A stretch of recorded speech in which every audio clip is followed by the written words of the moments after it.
Section 3. You will hear two business students talking to their tutor about a research project on flexible work policies. First, you have some time to read through questions 9 to 13. Now listen carefully and answer questions 9 to 13. I'm interested in hearing how your research on alternative workplace policies is going, Aiko and Gary.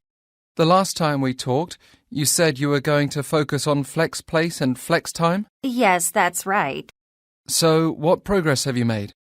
Well, I looked through some case studies I found in the library showing that flex time policies, which basically let employees decide what hours they work, allow for less fatigue and illness.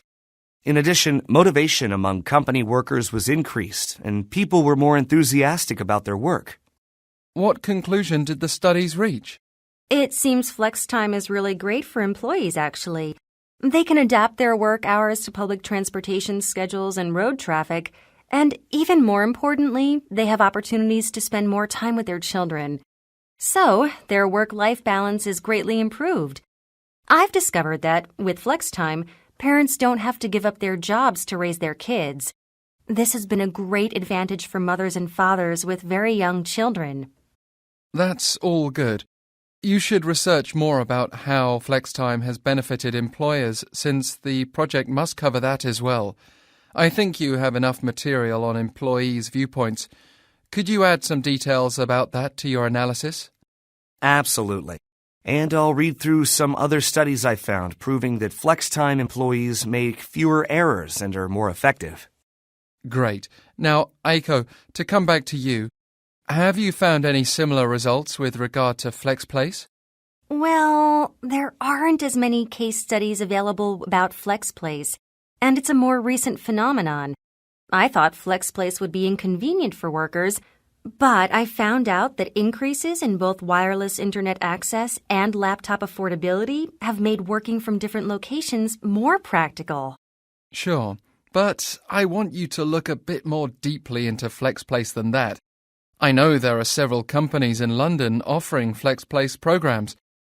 Since you don't have many previously conducted company studies to rely on, how about interviewing some of their recruitment staff? Oh, all right. That's an excellent idea. I'll do some research online and see what companies I can find. Sounds good. And can you both send me a draft of your research report this week? Then let's meet again next Wednesday so I can give you some additional feedback on your findings.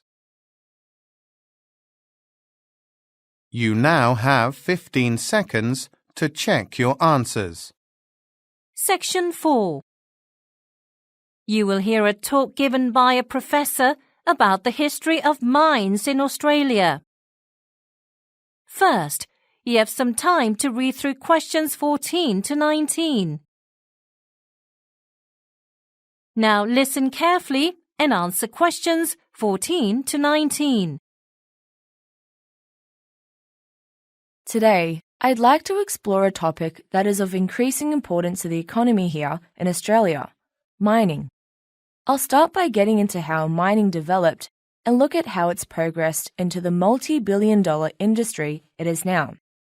In the late 1700s, as you know, Australia was first colonised by the British, and life here was rough at first.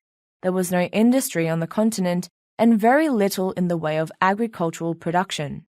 Then, in the mid-1800s, everything changed. Silver was the first precious metal discovered, and a few years later, lead deposits were found. In 1851, the real boom began because gold was found in New South Wales and Victoria. A gold rush immediately followed, which caused the Australian population to triple within a decade, and the country's economic fortunes would rely heavily on the mining industry thenceforth.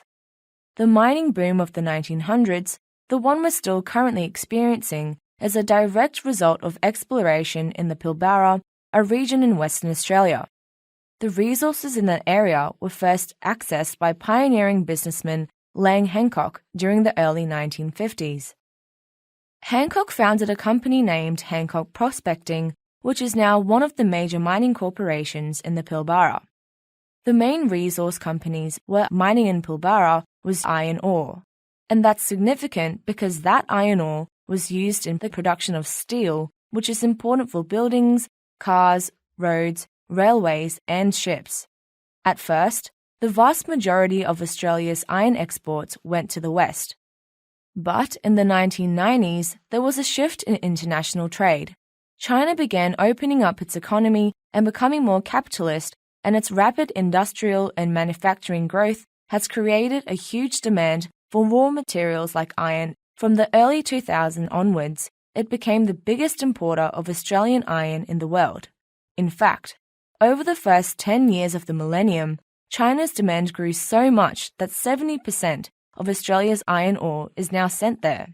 Now, before I talk about some of the other major industries integral to the Australian economy, let's look closer at the major mining companies that are found here. You now have 15 seconds to check your answers.